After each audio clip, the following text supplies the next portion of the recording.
চন্দননগর হাসপাতালের ছাদ থেকে ঝাঁপ মেরে আত্মঘাতী রোগী। মৃতের নাম প্রকাশ চন্দ্র বাইন, বয়স 43। গত শুক্রবার রাতে চন্দননগর হাসপাতালে পেটে ব্যথা, রক্তবমির উপসর্গ নিয়ে ভর্তি হয়েছিলেন পেশায় গাড়ি চালক সেই প্রকাশ। আদতে মুর্শিদাবাদের বাসিন্দা চন্দননগরের মহাডাঙ্গা কলোনিতে থাকতেন গত 7 বছর ধরে। জানা গেছে গতকাল রাত 1:30 নাগাদ হঠাৎই হয় আক্রমণাত্মক হয়ে ওঠেন এবং নার্সদের টেবিল থেকে একটি কাঁচি নিয়ে অন্য রোগী এবং নার্সদের আক্রমণ করতে উদ্যত হন। ফিমেল মেডিসিন ওয়ার্ডে ঢুকেও পড়েন। নার্সিং স্টাফদের ঘরের ভিতর দিয়ে গিয়ে সিঁড়ি বেয়ে ছাদে উঠে যায় আর তারপরই ঝাঁপ দেন সেখান থেকে। তাকে উদ্ধার করে জরুরি বিভাগে চিকিৎসা করা হয়। অপারেশন থিয়েটারেও ঢোকানোর পর রাত 3টে নাগাদ মৃত্যু হয় তার। রাতে এই ঘটনার খবর দেওয়ার রোগীর পরিবারকে এবং আজ সকালে মৃতদের পরিবার হাসপাতালে আসেন। তাদের প্রশ্ন, কি করে এই ঘটনা ঘটলো? হাসপাতালে কোনো নিরাপত্তা কি নেই?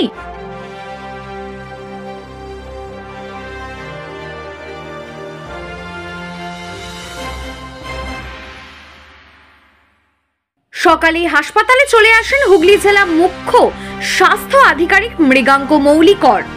ঘটনাস্থল ঘুরে দেখেন হাসপাতাল সুপারকে নিয়ে এবং মৃতের স্ত্রী মিঠু বাইন বলেন, হাসপাতাল থেকে ফোন করা হয় তাড়াতাড়ি আসার জন্যে। ছুরি কাঁচি নিয়ে ভয় দেখিয়েছে এমনটাই বলা হয়েছিল। এই প্রথম এমন করেছে। আমি আয়া রাখিনি, বাড়িতে আর পুরুষ কেউ নেই, তাই রাতে কেউ ছিল না। যে চলে গেছে তাকে আর ফিরে পাবো না। মৃতের শ্যালক কবির চৌধুরী বলেন, জামাইবাবু মদ খেতেন বেশি পরিমাণে। হাসপাতালের সুপার সন্তু ঘোষ বলেন, 3 দিন আগে ভর্তি হয়েছিল এবং চিকিৎসাও চলছিল। ক্রনিক অ্যালকোহলিক রোগী ছিলেন তিনি। মদ না খেলে এরকম কেউ আক্রমণাত্মক হয়ে ওঠে না। হাতে কাঁচি নিয়ে রোগীদের ভয় দেখিয়ে পালিয়ে ছাদে ওঠে। হাসপাতালের পিছন দিক দিয়ে লাফ দেয় তিনি এবং উদ্ধার করার পরও বেঁচে ছিল। নিরাপত্তা রক্ষী নিচে সেখানে ছিল। Bureau report, Bengal news express. হাসপাতাল বলছে ছাদের উপরে কি করে উঠলো, কি বলবেন? একজন পেশেন্ট এরকম ঝাঁপ দিয়ে দেবে? এটা কীভাবে উঠে যেটা বুঝতে পারছি না। বা যদি কোণা খোলা থাকে তাহলে হয়তো দেখেনি হাসপাতালে কোনো লোক, সেভাবে হতে পারে। হয়তো কোনো রকম কিছু মানে রাত্রিবেলা গার্ডের জন্য কোনো প্রবলেম হয়েছে বা কোনো কিছু খোলা ছিল সেই জায়গাটায়, সেভাবে হয়েছে হয়তো। গভীর রাতে ওয়ার্ড থেকে পেশেন্ট বেরিয়ে গেল, ছাদে উঠে গেল, তাহলে তার অন্য কিছু হতে পারত। অবশ্যই হতে পারতো, তার জন্য তো হাসপাতাল কর্তৃপক্ষ দায়ী। আর তো কিছু করার নেই। সামনে সিকিউরিটি গার্ড নেই হাসপাতালের গেটের সামনে কোনো রকমভাবে। সামনে হাসপাতালের সামনে পাঁচিলটা দীর্ঘদিন ধরে পড়ে আছে, সেই পাঁচিলটা এখন পর্যন্ত হচ্ছে না। কতবার বলা হচ্ছে যে হাসপাতালের সামনেটা সাজিয়ে দেওয়া হোক, সেটা পর্যন্ত দেওয়া হচ্ছে না। তো কতবার বলেছি, আমার ওয়ার্ড কাউন্সিলরকে বলেছি, এই সিএমসি উনি এলেন, ওনাকে বলা হলো, উনি বলছেন যে টাকা আসলে হবে। তাহলে আর কতদিন? এর আগে তো চন্দননগর হাসপাতালে কিন্তু অনেক গাফিলতির অভিযোগ। অবশ্যই বলবেন, হাসপাতাল কি ঠিকঠাক পরিষেবা পাওয়া যাচ্ছে? না, ঠিকঠাক পরিষেবা পাওয়া যাচ্ছে না। নিরাপত্তা আছে? নিরাপত্তা ঠিকমতো নেই। মানে ডাক্তারও পরিষেবা ভালো নয়, ঠিকমতো পেশেন্ট আসছে না, কে বাঁচছে, কে মরে যাচ্ছে, এসব তো হচ্ছে। নানান রকম প্রবলেম হাসপাতালে। সবচেয়ে প্রথম হচ্ছে গেটের সিকিউরিটি গার্ড চাই রাত্রিবেলা, ভালো হবে, তাহলে সবচেয়ে সুবিধা হবে।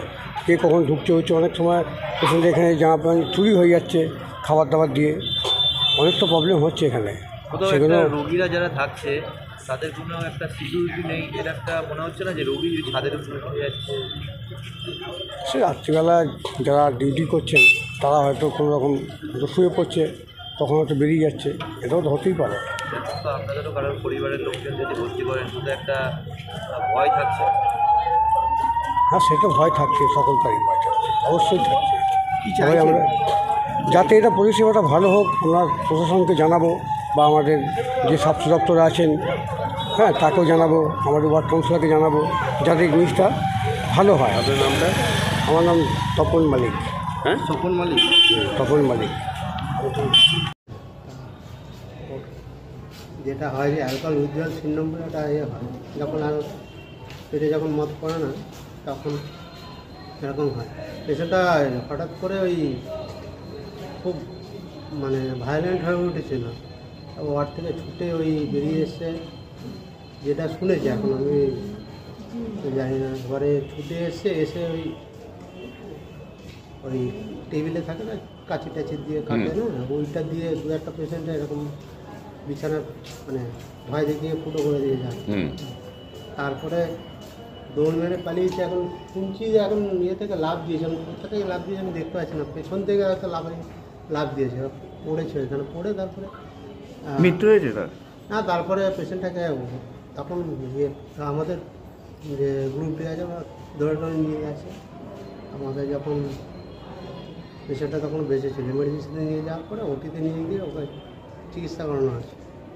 আর সকাল 3টা নাগাদ, 3টে সাড়ে 3টে নাগাদ মারা গেছে। ঘটনাটা কখন ঘটেছে? ঘটনাটা মনে হচ্ছে 1টা না 1টা 1:30 এরকম হয়তো। কতদিন আগে ভর্তি হয়েছে? 3 দিন আগে। 3 দিন আগে ভর্তি হয়েছে। পেশেন্ট কোথাকার কিছু জানা গেছে? পেশেন্টের সম্ভবত মুর্শিদাবাদের। মানে এখানে কি করতে এসেছিল কিছু জানা? এখানে হয়তো এখানে কোনো রিলেটিভের বাড়িতে এসেছে। ঝাঁপ কোথা কি ছাদ দিয়ে দিয়েছে? আমি বুঝতে পারছি না। ওয়ার্ডে তো সব দিকে আটকানো দেখছি, ঝাঁপ দেওয়ার তো জায়গা নেই। কোথা দিয়ে হচ্ছে সেটা তো জানি না, এখন পুলিশ দেখবে এখন কোথা দিয়ে। এমনি ওয়ার্ডে পেশেন্ট না, বুঝলে পাগলের মতন ছোটাছুটি করেছে। ওয়ার্ডের ভেতরে কোনো দরজা ফরজা বন্ধ? ছেলে টেলে কেউ ছিল না, দরজা বন্ধ থাকার ব্যাপার নেই রাত্রিবেলা একটার সময়? রাত্রিবেলা তো তালা দেওয়া থাকে, বাট পেশেন্ট তো কোথায় থাকে? পেশেন্ট তো ওয়ার্ডের মধ্যেই থাকে। হ্যাঁ, পেশেন্টকে তালা দিয়ে থাকে, ডাকে নাকি। তাহলে পেশেন্ট তালা খুঁজে কি করে বেরিয়ে গেল? ওয়ার্ডের মধ্যে তালা দেওয়া থাকে নাকি কি মনে হয়? ওয়ার্ডের ভেতরে এবারে তালা তো দেওয়া থাকে গেটে, বাইরে গেটে তালা দেওয়া থাকে। যদি ছাদে না উঠেও ঝাঁপ দেবে কোথা থেকে? মানে এদিকে তো মানে ছাদের কিছু আটকানো ছিল না? এখন জানি না, আমি এখন দেখতে হবে। এখন আমি কিছু রাত্রেবেলা আমি কি করে জানবো? এমনি পুলিশ সিকিউরিটি ছিল তখন? হ্যাঁ, পুলিশ তো ছিল। পুলিশ সবসময় তো থাকে নিচে ওয়ার্ডের মধ্যে। আমি তো যা দেখছি ঠিকই দেখছি, কেন কি ওরা একজনের বেশি ঢুকতে দেয় না, কিন্তু উপরে গেল কী করে এটা তো সম্ভব, কিন্তু আমরা ছিলাম না, এটা ঠিক আমি জানি না। মানে এই যে পেশেন্ট ভর্তি করে যাচ্ছেন, এই কি বলবেন যদি এরকম ঘটনা হয়? কি বলবেন? কী বলবো, এখানে যারা গার্ড দিচ্ছে ওদেরই দেখাশোনাটা একটু দরকার ছিল, কিন্তু ওরাও কতটা কী দেখবে, ওরা তো নিচুনে গার্ড দিচ্ছে, ওরা তো আর রুমে নেই। মানে মনে হয় না যে কোথাও একটা সিকিউরিটি আরও একটু রাতের দিকে বাড়ানো দরকার? গার্ড তো দেখুন ওরা নিজেদের ডিউটি নিজেরা করেই যাচ্ছে, কিন্তু আর রুম থেকে ওরকম করবে এটা তো কেউই বলতে পারবে না কি হচ্ছে ব্যাপার। রুমে তো আয়াও থাকে, তাদের তো নজর থাকা রাখেনি তো আয়া, কিন্তু অন্য আয়ারা রয়েছে যে বেরিয়ে যাচ্ছে পেশেন্ট, সেটা তো মানে দেখা দরকার। সে দেখুন পেশেন্ট দেখাটা দরকার, কিন্তু ও কি করেছে এটা তো আমি জানি না, আমি ছিলাম না রাত্রে। কি নাম? আমার নাম সিরাজ। সিরাজ? সিরাজ। সিরাজ কি? এমডি সিরাজ।